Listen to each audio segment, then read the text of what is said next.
All the buildings in Rico were built by Mike Busacca in Orange County. Okay. These two are contest winners.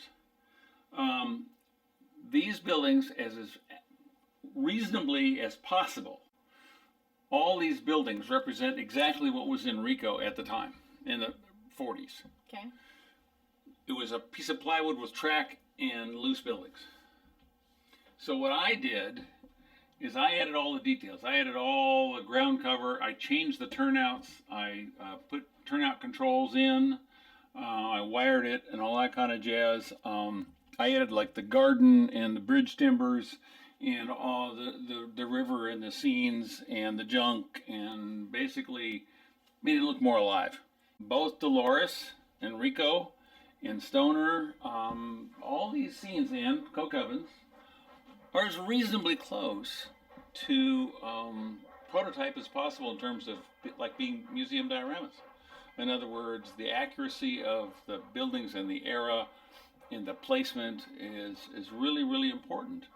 You know, and then what I've done is weathered up all the stuff around the depot, all the people and the baggage and the trucks and the garden and all. I added all that to spruce it up. The tank was made by Mike Busacca. They're the same V&T tanks that I use, but they all have PBL sound and motion mechanisms in them. Okay. Which was fun to take a spade bit and go down through the frost box and add them after they were already on the layout.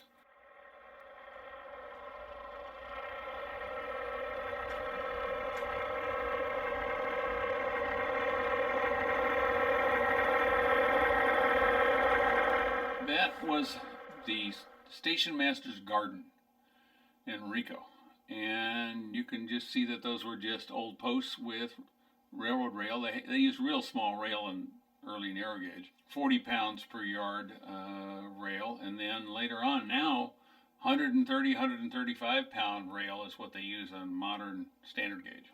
That'd give you an idea. It's a third or less than a third of the size of modern rail.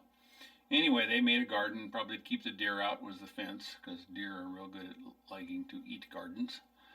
And added the bridge timbers and some stuff like that. And, you know, lots of junk over there in the yard from various pieces that I'd collected to make it look like a real yard.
This is a Rico coal tipple again, scratch built by Mike Busacca. And what I ended up doing when I brought it in here is it was all one piece with the trestle all done. And I'm trying to figure out how I'm going to separate it and add it into my layout. I ended up using a hollow core door and cutting a rectangle hole in the middle of it and dropping this down in. So because I knew that there was no way I could get this apart without trashing it and ruining it. So I had to get it on my layout without taking it apart. So that's kind of what I did. And, but he did just, again, a terrific job of doing all that. And was this outside of Rico? How far? Quarter mile or less. Yeah. And the why faced the other direction, but I thought it would be neat to have the tail go over the river. You know, just because the corner was here and the river's on that side of the engine facility. So I just did it that way. A little modeling license, if you will.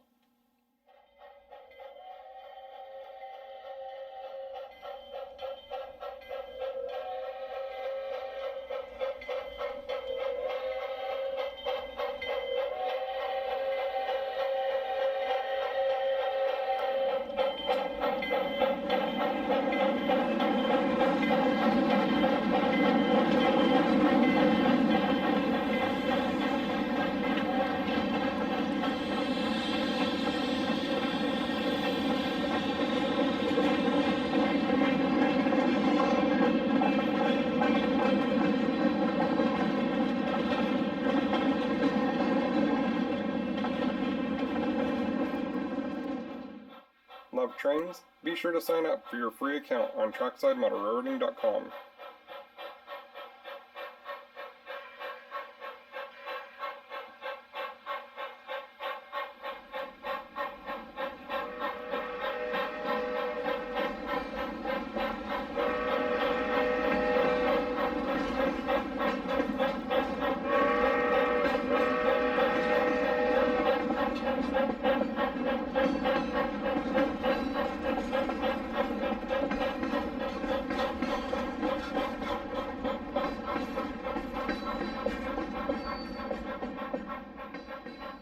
We offer the complete tour of this layout and many more on DVD video.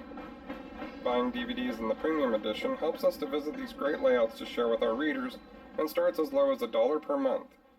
If you would like to support us, come visit us at www.TracksideMotorRoading.com.